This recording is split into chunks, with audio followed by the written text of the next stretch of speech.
Boys, we're back. It is officially week one. We've made it. Draft day is done. The recap of the draft is done. People are feeling good about themselves. People are getting a little overconfident. Some people had their hearts broken, and other people just don't give a fuck. I love it. Let me just flat out just tell you guys right now. David Sutton, if you're going to say not until the commission goes 1-4, and then we're not going to hear from him again. I made a vow, I made a promise that I have to keep the podcast going this year, okay? Bottom line. I will stick to that promise unless an emergency pops up, which I will probably formulate some BS excuse. No, I'm kidding. I'll do it. But I'm coming in hot this year, okay? Speaking of coming in hot, we've got a rivalry. Two people in the same division. I'm talking about this rivalry that has set one of these people off the edge. Claims that this person stole his number 2 ring. The classic showdown between B Magic and Paul to start things off. Well, let's get the juices flowing. Let's get everybody pissed off right out the gate, right, Paul? Paul, full disclosure. I was actually going to record this Monday night. Flat out Monday night. I was going to be like, you know what? I got some free time on my hands. And then I said, you know what? Let me wait.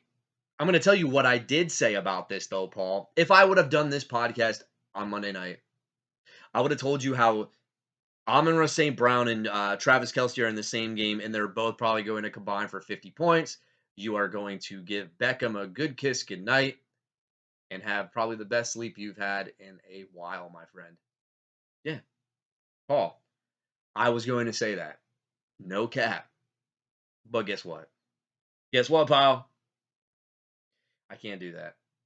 Because we know Travis Kelce, we don't know what's going on. He's listed as questionable, so he has a shot. My guess is they're going to have him warm up. I don't think he's going to play, which makes this matchup more in favor of the man himself, B Magic. Thing that's interesting, okay? I'm assuming if Kelce doesn't go, Chigakonkwo is going to have to be in there. And that last flex, which we'll talk about, Paul. We'll talk about it. So let's listen up. I'm going to give you guys a lot of detail. I am no longer, okay? I'm no longer going to sugarcoat shit. So if I get something wrong, give it to me. Let me have it. Patrick Mahomes versus Justin Fields. Paul, I do think that the Justin Fields pick was one of your best picks in the draft because I do think, even if you don't think he's a real good passer in real life NFL, the guy has a lot of fantasy upside with his legs. Okay? Nobody's going to debate that. They're against the Green Bay Packers. I think anytime the Bears score a lot of points, Justin Fields is going to have to be responsible for those games. His floor is very good because of his rushing upside. A lot of people think now is the year because they've added DJ Moore, but I'm going to be 100% honest with you. I don't think DJ Moore, Darnell Mooney, and Chase Claypool is going to make him an elite passer. I just think that he's going to be good for fantasy still. I think it definitely makes DJ Moore a mystery now because I think he's more of a boom or bust player than he is consistent. Regardless of what I'm saying is, Justin Fields is only projected 21 points against the Green Bay Packers. I'm taking the over on this. I'm going to say Justin Fields gets you 27. I think that this game, I can see why people think it's going to be low scoring because the Packers offense might be really, really slow. But if the Bears put the pedal to the metal, who knows what could happen. Flip side, Patrick Mahomes, projected at 28, might not be without, he might be without Travis Kelce, which means that that's a win for Patrick. But it's going to be interesting because we've never seen Mahomes play without Travis Kelce, and I'm going to be honest with you, it doesn't matter because I'm gonna have a bold take, and this is not just because he's the best quarterback in the league, but he's going against probably one of the worst defenses in the league as well, and he's at home. Remember the Peyton Manning debut against the Baltimore Ravens when the Ravens won the Super Bowl? And Peyton Manning had thrown a touchdown, I think it was like to 5 different receivers in that game. or he had like 6 touchdowns. It was something ridiculous. Opening night, people were like, "Holy crap, dude! This offense is unstoppable." It was when the world discovered who Julius Thomas was, right? Peyton Manning, dude. It was Demaryius Thomas. I think it was Decker, Emmanuel Sanders, Welker. I don't. Dude, he spread out the ball all over the fucking place. I'm getting deja vu with Patrick Mahomes. I think Mahomes throws 5 touchdowns all to a different receiver. Like, you're going to look at that box score, and it's going to be like Sky Moore, 1 touchdown. This is assuming Kelsey doesn't play, by the way. So this prediction is only if he's out. Sky Moore, touchdown. Rashee Rice, touchdown. Justin Watson, touchdown. MVS, touchdown. Justin Ross, touchdown. But you know whose name's not going to be on that box list? Travis Kelce. I'm sorry, Paul. Too soon, Paul. No, but on some real shit, though, I think the Lions' defense is so freaking bad that I think Mahomes is still going to ball out. I don't think, because their defense is so bad, some might say, okay, do we give Pacheco a lot? Like, he's not even healthy. Like, I think they're really going to have to figure out who the lead guy is going to be early on in the season. With that being said, I'm going to still take the Mahomes over Fields. I think Mahomes is going to be 34 because this game could shoot out. Receiver matchup, Deebo Samuel, Calvin Ridley, Amon-Ra St. Brown, and Jalen Waddle. Okay, flat out, this is a clear advantage to Paul. Sorry, B-Magic. Deebo Samuel, the good thing about the Pittsburgh defense is that their secondary was atrocious, especially against wide receivers. Minkah Fitzpatrick is great. Everybody else in that secondary is not. Pittsburgh is good up front. They are horrible on the back end, though. But again, I was not big on Deebo Samuel. I think he's very boom or bust. Will Deebo Samuel hit against the Pittsburgh Steelers? I have no idea. So I don't have a distinctive answer. Calvin Ridley. Will Calvin Ridley be what he once was? Will he lead the Jaguars in targets? Everything out of camp, every highlight that you've seen on Twitter is him looking just absolutely amazing. He has Trevor Lawrence throwing him the ball, who one could argue is probably better than Matt Ryan, although, I could see why Falcons fans might be pissed off at that. He's against the Indianapolis Colts, which is also a bad defense. I am going to have more confidence in Calvin Ridley than Deebo Samuel for this matchup. Flip side, Paul, you have 2 receivers that were taken very early, and they are in shoot-out type of atmosphere games. Lick your chops all you want, Paul, because you deserve it here, bro. Amon-Ra St. Brown, okay. Those of us that had passed up on him, Paul, if there's one thing you're going to take from this week, it's your Amon-Ra St. Brown early victory lap, because I do think that without Chris Jones, keep in mind, the Detroit Lions have a great offensive line. Also keep in mind that Jared Goff is a guy who does not like to sling it deep. Keep in mind that the fact that no Chris Jones, he's going to have all the pressure in the world, and he's still going to dump it off to Amon-Ra St. Brown. I would not be at all shocked at that box score. Look, no, I'm not even going to say shocked. Paul, I'm going bold here. If you said I jinx it, I don't care. This is going to be the highest scoring player in this entire matchup, not named a quarterback. Amon-Ra St. Brown goes for 12 catches, 145 yards, and 2 touchdowns. You heard it here first. Book it. Jalen Waddle, also in a shootout type of an atmosphere. So if you liked Kansas City versus Detroit to open up the shootout scoring fest for fantasy, then you're going to absolutely love Miami and Los Angeles. So because of this matchup, I love Tyreek Hill on the side as well. Jalen Waddle's also going to eat. The interesting thing about Jalen Waddle is his ADOT, so average depth of target, had gone up this year from the previous year because he's not being used as a check down guy. They're utilizing him like what he was at Alabama. And dude, when he cuts into his breaks over the middle of the field, man, it is so deadly. You're going to see him house one as well. I'm going to say Jalen Waddle, 6 catches, 102 yards, and a touchdown. I think you'll be happy with that. I don't think you're going to complain at all. I think a clear, distinct advantage for the receiver situation with Mr. Paul Percall. Here's where things get a little interesting. Let's look at the running backs. Tony Pollard, Dallas Cowboy favorite of B-Magic's. Dalvin Cook, taking on Joe Mixon and Alexander Madison. Well, I'm going B-Magic by a landslide here. Joe Mixon is still having a job on the Cincinnati Bengals roster because they don't have anybody else to take his job for now. I think this has to be his last go around in Cincinnati. If it's not, Like, dude, are we treating running backs like they were in the 90s and the early 2000s until they're like 35, then we move off of them? Like, he just has looked so bad last year. That's the reason why Samaje Perine is now fantasy relevant. Alexander Madison. Look, I understand opportunity share, but I don't like the guy. I don't think he's very good.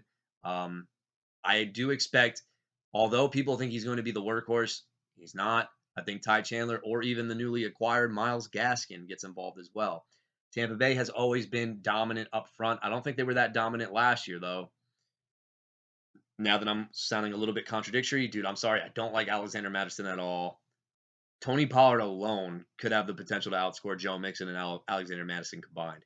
Bold statement, but I'm going to go with it, Paul. Dalvin Cook, look, did we necessarily need to sign Dalvin Cook? The answer to that is no, but we are in as a Jets fan speaking here, but we really want to make sure that we have all our bases covered with Brees Hall's injury, this, that, and the other. Look, I mean, who knows what the hell's going to happen between Dalvin Cook and Brees Hall? My guess, though, is because of the brotherly matchup, I think both Cook boys will score a touchdown. That's just wishful thinking, obviously, but I could see some stupid narrative playing out where that happens. Because of that, I'm going to go be Magic. So if we're doing the matchups right now, I think Paul is still leading because I think those receivers are going to put out outbursts. So comes down to the flexies. By the way, Chico Conquo versus Jake Ferguson. I mean, flip a freaking coin. I actually do like Jake Ferguson, though. I think Dak is very reliant on his tight ends, no matter who the hell he's had. Jake Ferguson's looked the part. I love this pick, B Magic. You can call him a homer all you want. But I think the best value picks in the whole draft, I think, were Tony Pollard and Jake Ferguson if you were going Cowboys. Dude, you have another cow. Okay, now you are a homer. I didn't even know you had Brandon Cooks. Brandon Cooks. Okay, this is a homer pick. Paul, if I'm predicting Jake Ferguson to do good, Tony Pollard to do good, and Brandon Cooks to do good, that must mean that the Dallas Cowboys are going off. Well, this is gonna make him laugh so hard. I know it is. I'll say Brandon Cooks is the odd man out to not score a touchdown here. Flips. Tight ends. By the way, Jake Ferguson over Chica Conquo.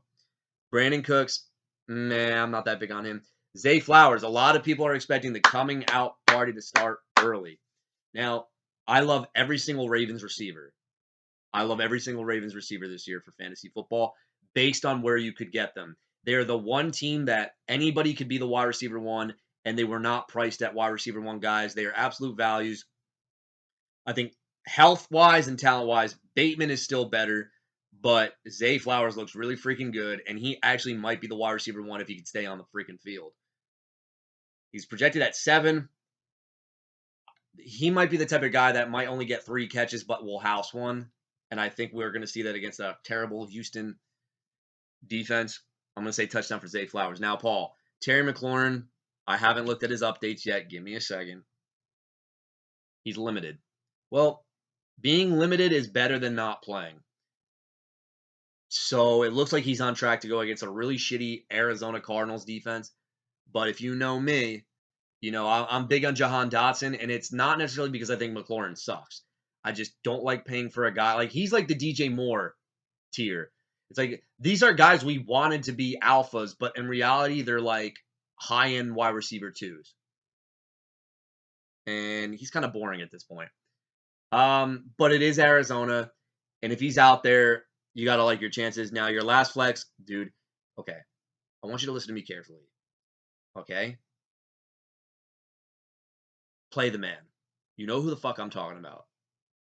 Odell. Look, as long as he's healthy, dude, I'm going to tell you right now, Lamar has never had a jump ball receiver on the outside to play for the Baltimore Ravens.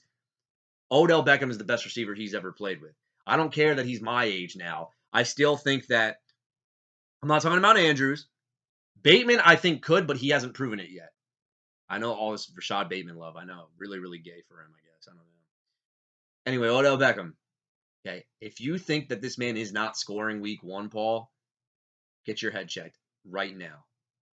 Because I do think Zay Flowers and Beckham will score. I think Bateman is the one who doesn't, because I think they really have to be careful with him. So who do I pick in the flex department there? It's a toss-up, but I'll go Paul.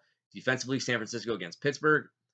I think Pittsburgh might win that game, but like I could see it being low scoring. Saints D, man, you've got a hard on for them. They're at home against Tennessee.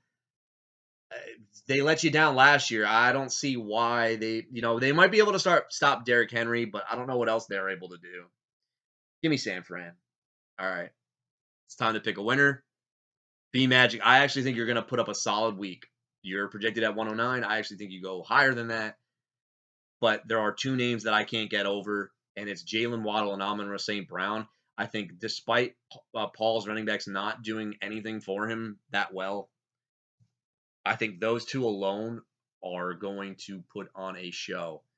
I'm going to take Paul, 149, to beat Magic, 127.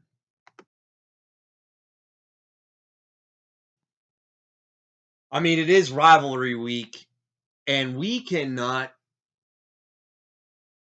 have rivalry week without these two behemoths. These two have been going at it ever since they've been irrelevant in the league. Ever since somebody was taking a defense way earlier than expected, and ever since a man has drafted Brandon Jacobs 4th overall in 2009, they've had a hatred towards each other and their management. And one might even say it's because one actually has a ring, while the other thinks he deserves to have 8 rings. Talking about Alan Williams and Harsh Gaudini. Gentlemen, welcome. Thank you for joining the podcast. We're going to get started right now. Okay. I do think that there's a little bit of trolling on the Allen side. So, yep.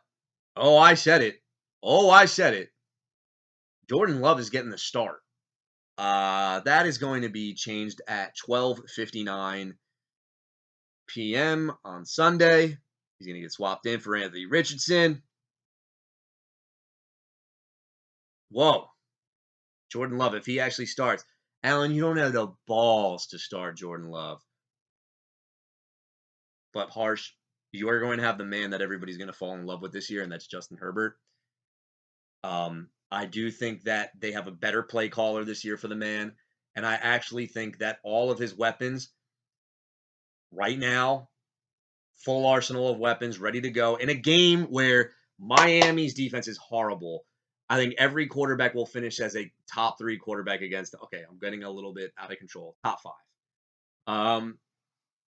Give me Herbert all day long. Harsh, I'm even going to say it right now. Highest scoring quarterback of week number 1 is going to be Justin Herbert, and he is going to give you 45 points. I am not bullshitting you right now. Miami's defense is atrocious. They haven't paid Christian Wilkins. Xavier Howard is the only thing, and he's not even that good, dating back to his last year's numbers. They're going to get torched, dude. Mike Williams, spoiler alert, not yet. Jaden Reed and Jordan Addison. Dude, oh my God. You know what? Oh, actually, this might be the lineup. Okay. Jaden Reed and Jordan Addison versus Garrett Wilson and Cliff Olaf. Well, okay. So every Packers receiver, or the relevant Packers receivers, are dealing with hamstring injuries except Jaden Reed. Jaden Reed's a slot guy, so what that means is slot guys, especially with his build, don't get touchdowns. They just get targeted and targeted and targeted and targeted and targeted. So, look, can he be good? Yeah, but like 5 points, I mean, I won't even say it's being generous. You're high on Jaden Reed. I'm high on Jaden Reed too. I'm going to say 8. I don't know where else to go with this right now. Jordan Addison is projected at 8. I think that should be bumped up a little bit higher, considering they're at a dome. Will he get eased in? I don't know. But like I feel like if it's like 3 for 54 and a touchdown, that's not bad. I think he'll take it. But like I don't think he's going to be, unless Kevin O'Connell says, yo, just air the fuck out of the ball, right? He could be the number 2 target guy, but right now I think he's competing with the number 3 job. I think Hawkinson can be overtaken, definitely, but like unless Kirk is throwing 50 times a game, which he might, I mean, this is hard for me to get excited about these receivers. Garrett Wilson and Chris Olave, though. Garrett Wilson, he's going to ball out. Absolutely. I think he's going to go 9 for, no. Okay, no, fuck it. He's going to go 9 catches, 150 yards, and a touchdown. Chris Olave, I'm going to be honest with you.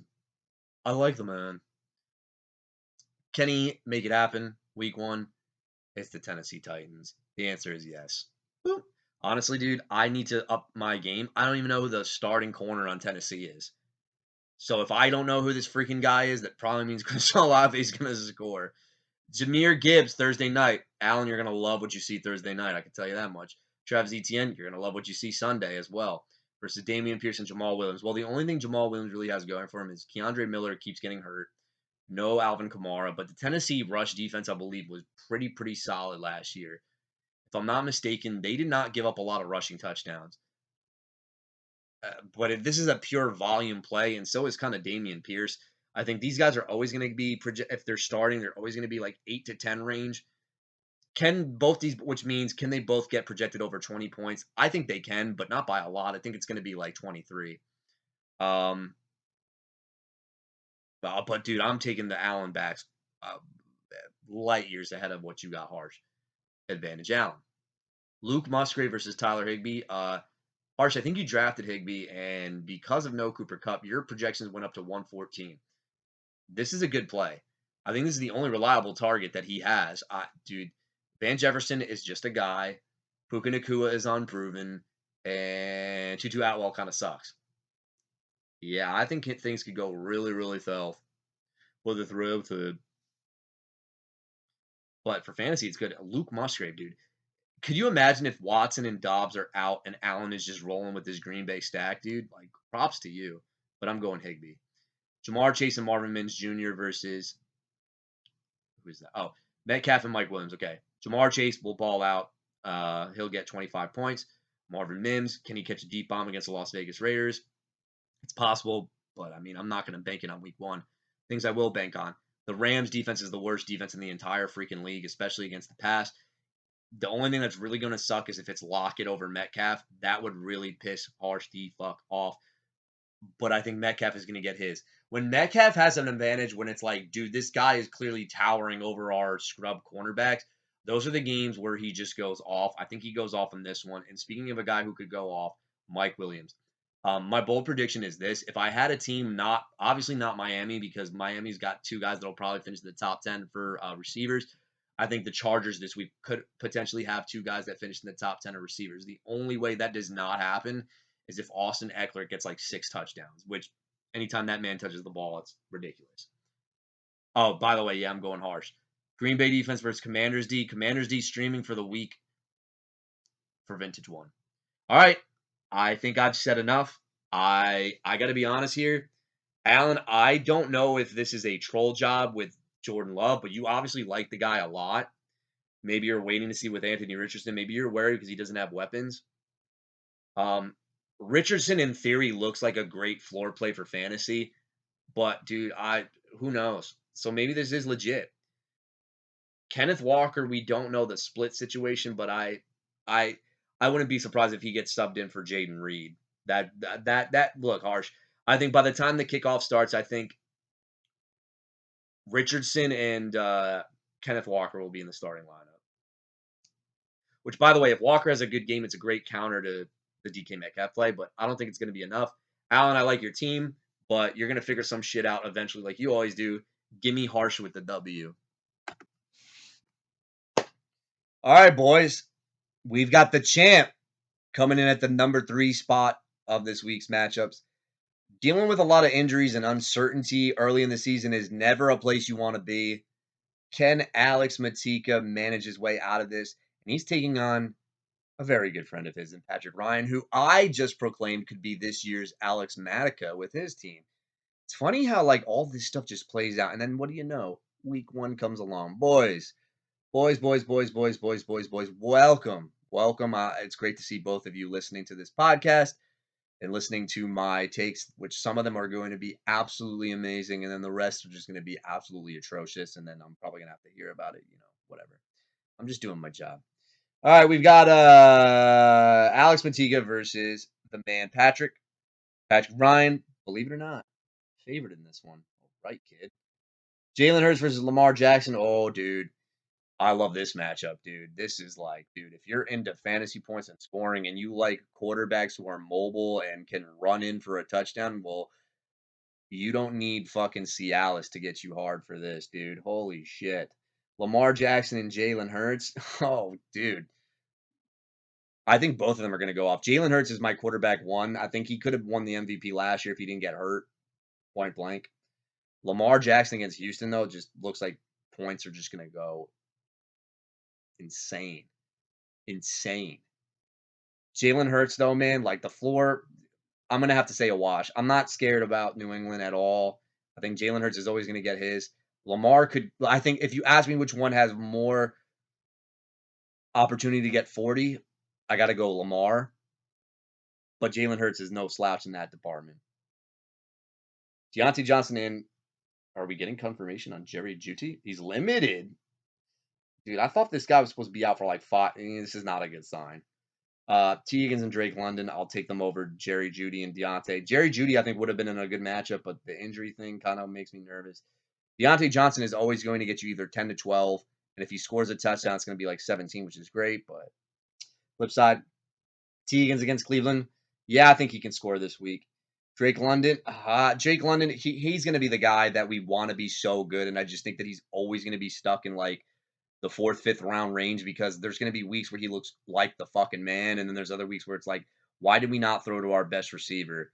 Drake London did score last year against Carolina. I remember because I benched him in the Thursday night game. But he was efficient with Desmond Ridder. It looks like Kyle Pitts is the odd man out in this fucking offense. Carolina has J.C. Horn.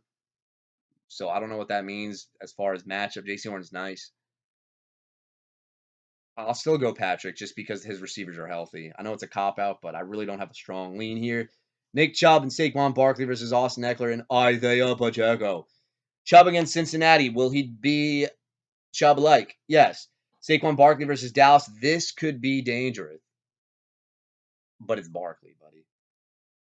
Eckler and Pacheco. Oh, dude. Austin Eckler, dude. I can't. For a guy that I've only had on my fantasy team once, I just love this absolute animal. And Pacheco against Detroit, he'll score. Eckler against Miami, he'll score. I think the fact of the matter is this. Out of all the elite running backs in this matchup, Eckler's got a matchup that is just so mouth-watering that I can't look away from it. It's dangerous. I'm going to go Patrick. Goddard versus Freiermuth. Goddard. DeAndre Swift versus Deion Jackson, James Conner, Brandon Ayuk. Okay, Deion Jackson I have no faith in, so I'm just going to throw it out there. Here's the interesting thing. I want to talk about the Philadelphia Eagles and how they go against the mastermind, defensive mind, if you will, of Bill Belichick. Belichick likes to take out the best thing that the other team does in offense. And I have a feeling if there's one guy that they're going to let them say, hey, we'll let him get his yardage, it might be DeAndre Swift. They're going to be worried about A.J. Brown and Devonta Smith. My guess is that in certain packages, they're going to bracket one of them or all their zones are going to shift to one guy.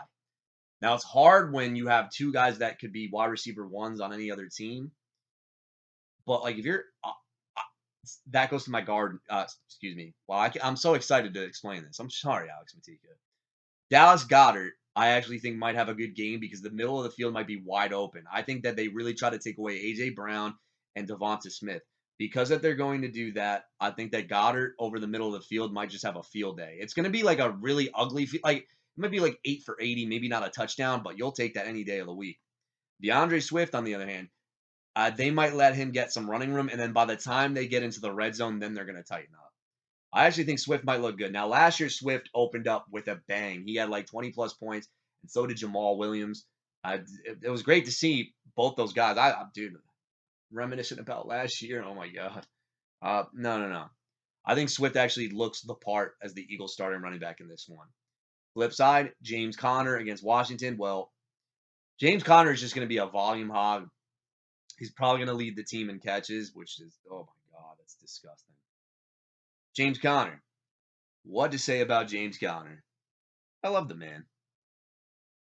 Feel good story. And he ranked inside the top 10 running backs when he came back of injury last year. So that's impressive. But this Arizona Cardinals team makes me nervous. Like, I think that he's got to be traded by the end of the season. Or middle of the season, excuse me. And then Brandon Ayuk, breakout candidate. He could probably go off in Pittsburgh. But I'm going to be honest with you guys. Right here, right now. I think because I think Connor's volume will get him there. Ayuk's a question mark. I have no faith in Deion Jackson. Swift might have a good game. Fuck, dude. It's like a wash because I don't like Deion Jackson, but I actually think that Swift actually has a good week. Buffalo against the Jets. Wrong move, Matika. And then we have Dallas against Giants. Yeah, I think Dallas is good on takeaways. Alex, I think your MVPs in this one. Lamar could go off for 40. Goddard's going to be a surprise.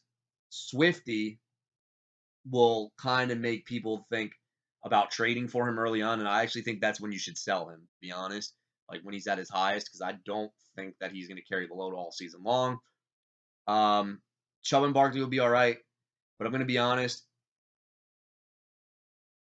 Pacheco and Eckler, I think, will cancel out Chubb and Barkley. And then Patrick's got a lot of good floor plays involved in this one. It's a tough call, but I mean, look at it 52% at 48%. I like Patrick's players a lot, guys. Patrick, I think you win. Again, you two always play close matchups. I'm going to say Patrick Ryan. Let's give you like 129 and Matika 125 or something like that. What's up? King of the Hill versus Jay Fresh All Star. So I'm going to be 100% honest. Dave, I feel your pain, dude. I mean, I sympathize with you. This is not how you want to go in with that strategy. The good news is you do have some startable fucking players. I'm not gonna lie, you do.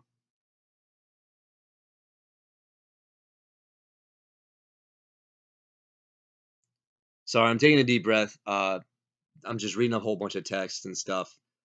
So I want to keep the energy, but something just popped up, but it's not gonna let me stop from everything else.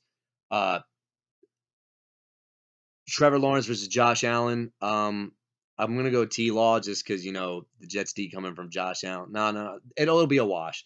I think Josh Allen, regardless of who he faces, will always get there with his points, and then Trevor Lawrence is just gonna be win.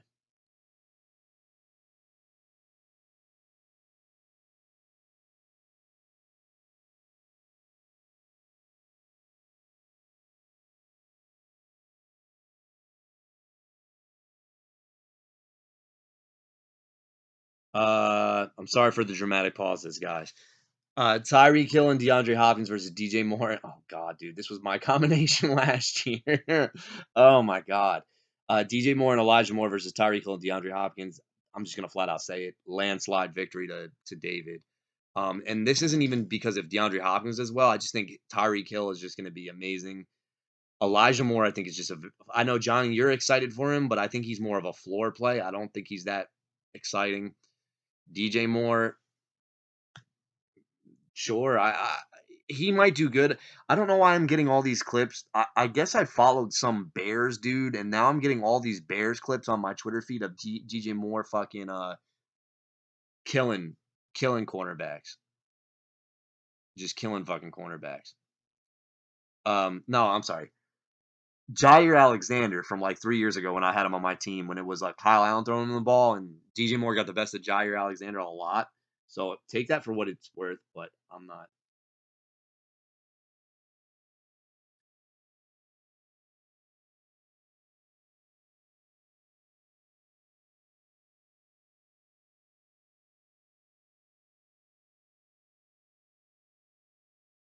Um,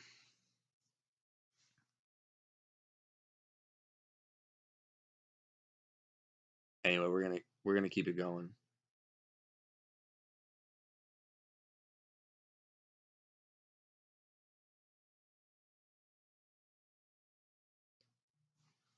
I'm sorry. I really wanted to have the energy. I was doing great. My bad. I'll try to pick it up now. Dobbins and James Cook versus McCaffrey and Cam Akers. Uh, okay, McCaffrey when he's healthy is going to be fine. Even if he can't run against Pittsburgh, he'll probably get like 10 catches regardless to make up for it. Dude, Cam Akers is really going to have to be the whole offense in this Seattle game. Johnny, I think projection wise, you're going to love it. I don't know how solid this is going to come out though. I can see him getting stomped on like 4th and 1s and Pete Carroll chewing his gum, pounding up his fist. I don't know. Dobbins and Cook, more so, Dobbins is in a really good matchup, but look, I don't have a strong lean on James Cook yet. Johnny, I'll give you this one because I think the volume alone, I can see Nikki, the volume alone with my running backs is going to get me over that fucking bullshit.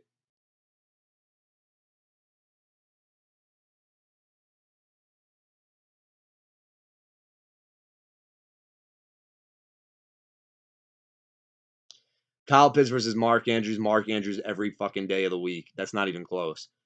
Kyle Pitts is going to get traded. If he's not traded, how is this guy not traded yet? Kyle Pitts could be so good somewhere else. Gabe Davis and Javonte Williams versus Rashad White and Cortland Sutton. Will Gabe Davis score against the Jets? If he is, it's actually I can actually see him scoring against both of our corners, to be honest, just because of his what he does well. We don't. Those guys always have a threat to score. Javonte Williams, and the problem with him is he's going to get eased in, and I think him and P. Ryan are just always going to be 8 to 10 a week when they're on the field together. Oh God, Rashad White. Speaking of 8 to 10 a week, this guy is literally. I think when we look at his like box score, it's going to be 8, 8, 8, 10, 10, 10, 10, 8, 8, 8. I don't see any touchdown upside with this fucker at all. I think he's a very, very safe play, but that's it. He is literally like 2 condoms and a prostitute. No, actually, that's kind of risky. He's like 2 condoms with a wife or on some shit like that. I don't fucking know. Cortland Sutton, he's cool. If there's one guy I'm over projecting for, it's got to be Cortland Sutton because like he's like the Raiders aren't good. Oh God, dude, do I really have to pick the Rashad White? No. Okay, you know what? You know what, Johnny? This is such a gay cop out. It's gonna be a wash, but like I'll take your side on it. Philly defense versus an MTD. Do you have a defense? No. You can drop Kareem Hunt, dude. Come on, really? Uh, okay. My turn to pick. Man, this is gonna get ugly. I do think that this matchup in particular does have potential to be one of the lower scoring matchups of the week. Combined total, not just well. Actually, that doesn't. It don't matter. It don't matter. Um,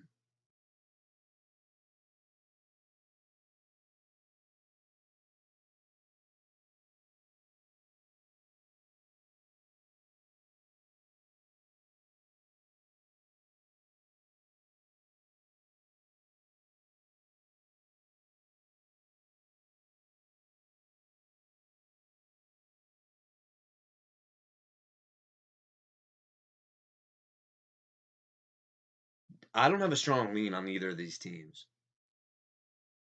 Like I love even without Cooper Cup. I think David has a clear advantage at receiver by a margin. Johnny, I don't think you have that distinctive an advantage at running back. Only be no, that's ignorant as fuck to say. I like Dobbins' matchup, but I can't be comfortable with James Cook. Tight end, I think Johnny has. Oh God, dude, this is a gross matchup. Like it's like you guys are all over the place. I'm gonna do keys to victory, and maybe I can talk my way into putting in a victor. I think if Gabe Davis scores, I think that should be the icing on the cake for David. I know he has both Cook and Gabe Davis. If you honestly ask me which one's got a better chance to score against the Jets, it's Gabe Davis. Gabe Davis might get targeted 11 times. He might catch 2 of them, but one could go for like 80 yards and a touch. Johnny, Cortland Sutton would really need to score for you to feel any confidence. Uh, because I think the first 3 players that I'm looking at, David's lineup, they're all going to go off. Well, Hopkins might be okay. God, this is gross. Fuck. Okay, can I talk myself into a DJ Moore touchdown? Fine, I'll give him that. Elijah Moore, no. Um, Cam Akers is projected volume. You know what? God, this is so gross, man. Because I honestly don't. No, I'm not even gonna go cop outs. You know what? I hate to do it. Unless Tyreek Hill puts up 40, that's the big if, because I think Tyreek Hill's going to have to make up for Javonte Williams, Kyle Pitts. These are guys I'm not projecting to do well, by the way. Philly against New England could be alarming.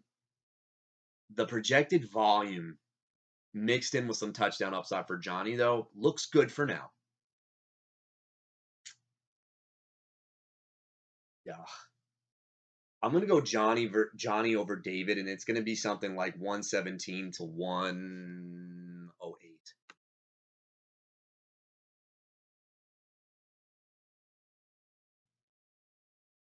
Well. I honestly think that this is a good freaking matchup, boys.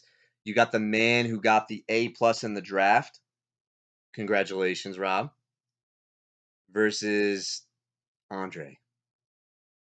Andre is always going to be one of those competitive teams, no matter what strategy he goes with. He always finds himself in the playoffs. This is another one of those strategies where it wasn't really strategic based drafting. I think it was more value based. I think he did a decent job. Yeah, I don't have any complaints here. Joe Burrow or Tua, they're both solid, but I think Tua's in a shootout. Give me Tua.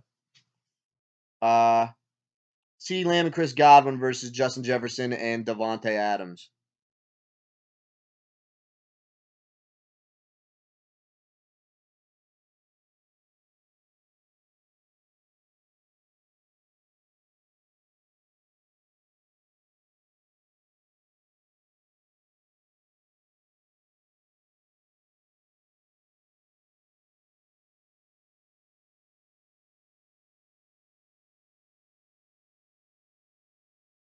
Sorry, my foot like fell asleep. I'm sorry. CeeDee Lamb and Chris Godwin versus Justin Jefferson, Devontae Adams. Give me the Coffinator by a landslide in this one.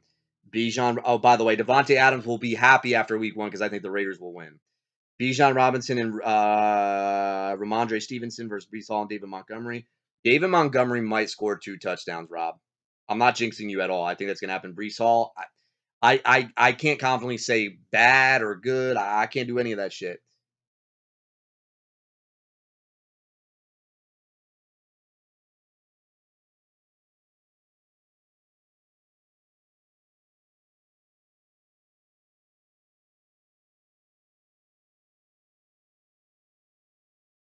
Give me Andre. Evan Ingram and Darren Waller. Darren Waller's going to ball out. Lockett will score a touchdown. Najee Harris can get stuffed at the goal line a million times and not look good. He's going to look horrible. Devonta Smith versus Christian Kirk. Well, Coffee, who does Belichick take out of the game? A.J. Brown or Devonta Smith? My guess is this. I think he's going to take out A.J. Brown because he's probably going to look at Devonta Smith's frame and said, hey, let this guy just get everything underneath. I think that might happen. I think he's a floor play. Speaking of floor play, Christian Kirk. I don't think they're gonna have any big games. I'm gonna go lock it. No. Give me Coffee. I hate the Najee Harris is throwing me off. Jacksonville D versus Indy, Pittsburgh D versus San Fran. Okay. Gentle dude. Jacksonville. No, I actually like Pittsburgh though. And that's it. I gotta pick a winner. I'm sorry I had to rush this. I have to pee. I think Andre's running backs and Tua will have great games, but the firepower from the first 3 guys from Coffee might be a little too much for him to handle. But then I think that Lockett touchdown, if Lockett scores, I think Andre wins. Yes, dude, I've never done this before. That one player scoring will dictate the outcome. If Lockett gets a deep bomb, that's an Andre victory because I'm not big on the other guys. So maybe this could be the upset. Actually, no, wait, Coffee. I'm sorry, Coffee's projected to lose. Give me Andre. All right. I think by default I couldn't. There was no way I couldn't put this as the matchup of the week. A lot of things are said. It's rivalry week. We started it off with a bang before this week even started. David Krier. Yeah, here we are, buddy. It's projected 108, 109. It looks like it's dead even. I got to be honest with you. We're going to see how things turn out. We are definitely going to see how things turn out in this one because my whole thing this year, I really just wanted to put out my true feelings. And there are players I like on your team a lot, and then there are players that I just don't like where you took them. But this is week 1. It's put up or shut up for me.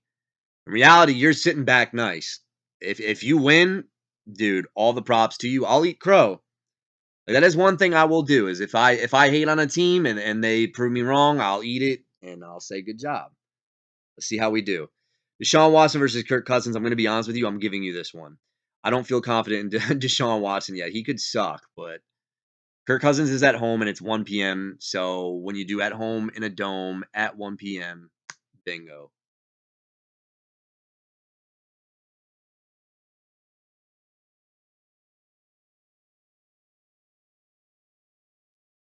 Stephon Diggs and A.J. Brown versus Christian Watson and Amari Cooper. All right. Obviously, I would take my side with this, but here's the thing. They are both in really daunting matchups. Stephon Diggs might get Sauce Gardner, which isn't good. A.J. Brown, I'm going to be honest with you. I think Belichick takes him out of the game. He might get blanketed, covered, double covered. That makes me a little nervous.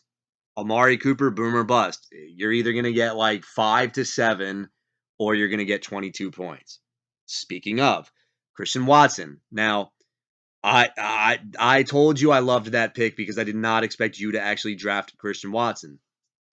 Well, now that you did, my prediction might blow up in my face. I could easily see him going deep twice against the Bears because they have such a leaky secondary. He's that talented, although we've got to see what in the world he is dealing with a hamstring injury. The only thing that makes me seem like very weird about it is that it's also Romeo Dobbs. So why would they put both Watson and Dobbs on an injury report? Like, how the fuck what did they jack each other off? Like, how do both of these guys get a hamstring injury? Now, if he doesn't play, that's a huge blow to your team because I think he legit is your X factor in your roster construction. Regardless of what people think about your team, Christian Watson is the X factor because you got 2 running backs that you're expecting to give you a good floor, and then a guy who could literally just ceiling is through the freaking roof with this guy, dude.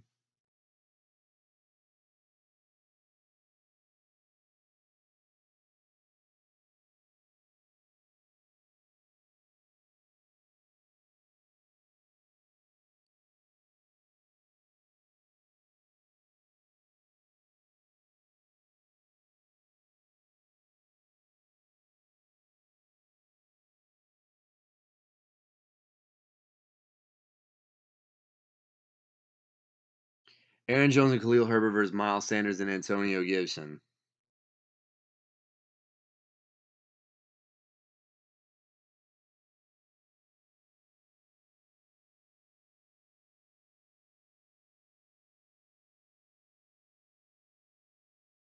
So here's the thing that's weird about this situation because I think that's why I'm getting a brain fart because your running backs are in the flex. Jones, I think, is going to be a floor play all year. I don't think like last year he had 130-point game. I don't think that happens again. I think he's going to be floor is 10 to 12 with some sprinkled in upside. Khalil Herbert against the Bears, with him being lead guy, I like him a lot for RB2. Miles Sanders, I'm going to be honest with you. Carolina's run blocking line wasn't bad last year, and he had a great year last year. So I can see it working out for Miles Sanders against Atlanta. Antonio Gibson, believe it or not, okay. Let me just gather my thoughts for a second. This is a good matchup for him. My only concern is I don't know what his touch. If he's scoring a touchdown, I feel like it's like if he has to take one to the house. He is still going to be behind Brian Robinson, but the Eric Bieniemy offense might suit his skill set a lot more. So there is some,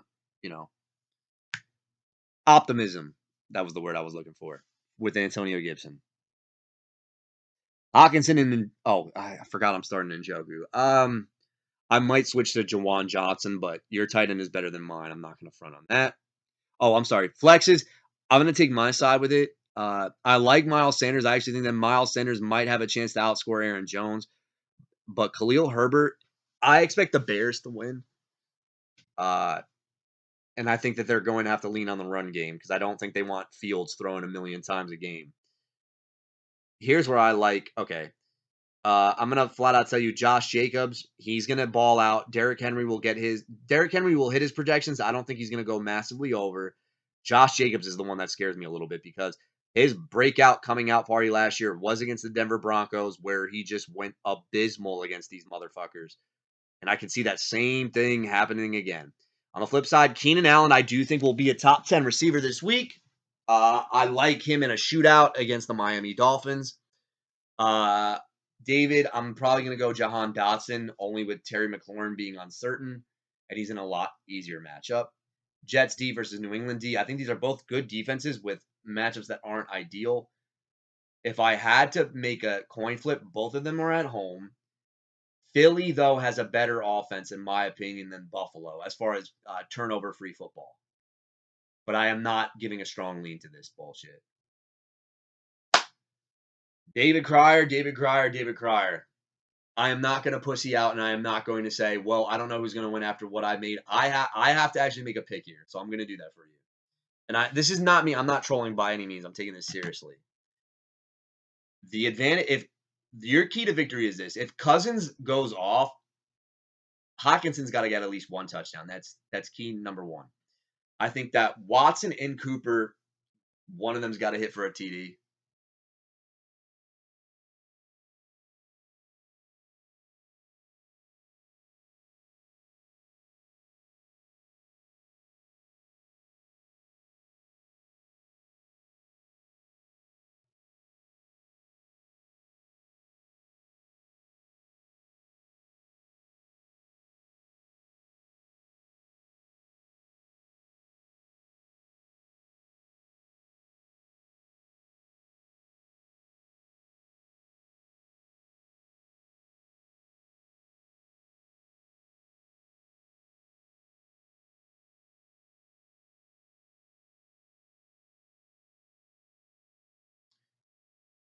Sorry, I have these dramatic pauses and my phone's blowing up. I lost my train of thought. Stephon Diggs and AJ Brown. I did not have a Mitch McConnell episode, if that's what you were wondering. Stephon Diggs and AJ Brown. I like these guys a lot, but I think their upside is limited in these type of matchups. So it makes me a little bit nervous. Oh, your key to victory. One of Watson and Cooper's got to score. Um,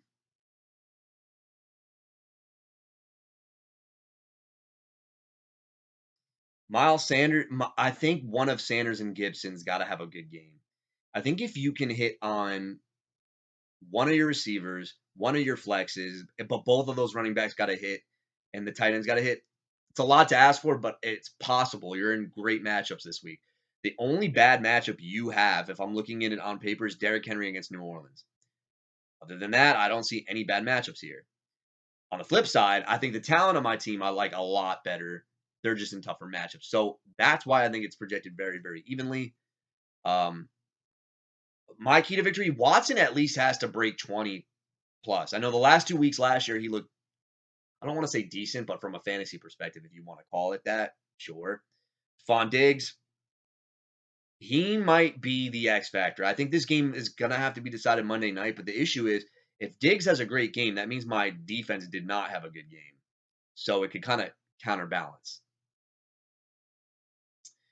The guy that I think is going to have a good week on my team that I'm confident in is probably Keenan Allen the most. But we'll see what happens, man. David Krier, I would look like such a fool if I picked you in this one. What I will say about your team is the setup this week. I think you're set up for success. Obviously, Watson's got to be on the field. All right, I'm not going to sugarcoat that at all. Gibson and Miles Sanders, though, if one of those guys hits, it's going to be really hard for me to rely. I like Dotson when I put him in. I'm not putting in Pickens. So if you're looking at that now, you know what? I'm not playing scared. I'm going to pick myself. But David, I do think you're going to put up a good matchup. I think the total in this one is going to be 120. I'm going to go 125 me, and I'll say you 119. That's it.